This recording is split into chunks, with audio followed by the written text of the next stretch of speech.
had the same debate with Joe Biden in October, it would have been too late to substitute, and probably, I think, Trump probably would have won. From Biden's point of view, the biggest mistake was having an early debate, because the debate forced, in effect, the other Democrats to push him out. And had the debate been in October, he would have not had time to really push him out. But in any event, Joe Biden I spent an hour alone with him in the Oval Office, no staff, nothing. And, he's, you all know him probably pretty well, because he regards this as his adopted state. I would say he's a nice person for sure, hail fellow, well met. He's really a guy that really gets along with people, has a blue-collar mindset. But the most interesting part of the interview, and the thing I knew would be the most interesting, when he talks about his parents, very close relationship with his mother, very close relationship with his father and his family, and he's now, he's got an opportunity to do some more things before he leaves office, but no doubt, he'll be heard from again. And I saw with other presidents, when you know you're not going to be president again, you have a couple months to go, all of a sudden the energy kicks in and you try to get things done because you're not going to be able to do it much longer. And so I think he's going to do a couple things, and I know of some things he's already getting ready to do, and they'll be announced soon. So he's not just sitting around waiting for the time to come up. He's actually going to do some things. And, I also interviewed, I interviewed for this book Bush, I interviewed Clinton and the Clintons and Biden and Trump. And then I had to write an addendum to the book saying, I'm sorry, I thought Bush and Biden and Trump would be the candidates. And then I had enough time to say, actually, it turns out that Kamala Harris is going to be the candidate. I have interviewed her, but I didn't have time for this book to interview her. So maybe my next book.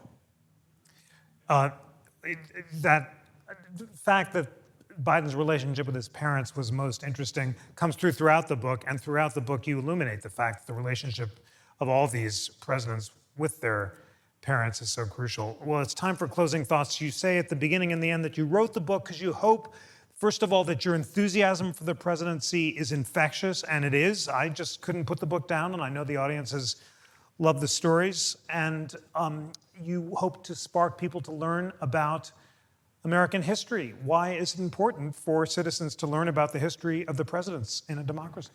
The theory of history is when you learn about the mistakes we've made in the past, and any country's made in the past, you can correct them and do things in the better. So if you look at life as Darwinian and you're trying to make progress and progress, you make progress if you learn what you did wrong and you do it better in the future. That's the theory of history. We don't learn American history very much anymore in school. We don't teach civics as much as we used to. And as a result, we have a lot of young people who don't know much about our history. And in fact, there was a survey that you're familiar with where native-born Americans were asked to take the citizenship test that people to take if they want to become a naturalized citizen. And in 49 out of 50 states, a majority of native-born Americans couldn't pass the basic citizenship test, which shows you we don't really teach civics or history very much anymore. And you mentioned, the final thing, a mother. So how would you like to have this kind of person for your mother? FDR, he was the only child of the second marriage of his father. And so his mother, Sarah Delano Roosevelt, she finally allowed him to marry somebody. She had to approve it, of course, Eleanor. But she bought him a home in New York. It was very nice. Then she bought herself a home next door. And she cut a hole in between a doorway so she could go between the two homes. So how would you like to be Eleanor Roosevelt, having your mother-in-law with a pathway into your house for many, many years? Complicated relationship. Well, I spoke at the Roosevelt House there, and you can imagine her jumping in, and she would also listen in on the phone whenever he talked. And he said, "Mama, I can hear you breathing."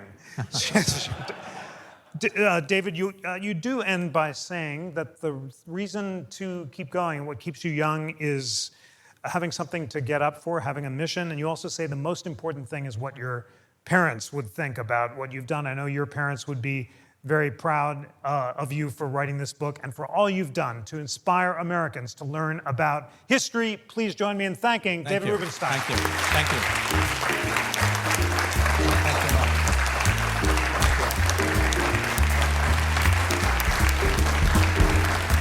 Today's episode was produced by Tanea Tauber, Lana Ulrich, Samson Mastashari, and Bill Pollack. It was engineered by David Stotts and Bill Pollack.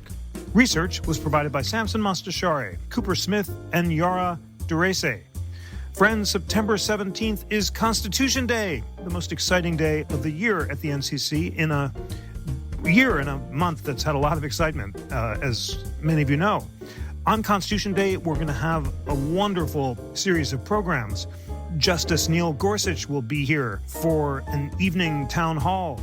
Sal Khan and I will launch our new Constitution 101 class, and we have a naturalization ceremony, programs for kids, and so much more. Come to Philly if you can. There's no better place to be on September 17th. And if not, check out the Constitution Day resources at constitutioncenter.org/Constitution Day. Please recommend the show to friends, colleagues, or anyone, anywhere who's eager for a weekly dose of constitutional debate, education, illumination, and elucidation, and who wants to celebrate Constitution Day. Sign up for the newsletter at constitutioncenter.org/connect. Always remember, we're a private nonprofit. Donations so much appreciated. Any amount, $5, $10, or more.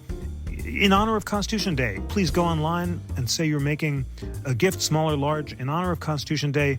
All of us at the NCC would be so grateful. That's constitutioncenter.org/membership or constitutioncenter.org/donate. On behalf of the National Constitution Center, I'm Jeffrey Rosen.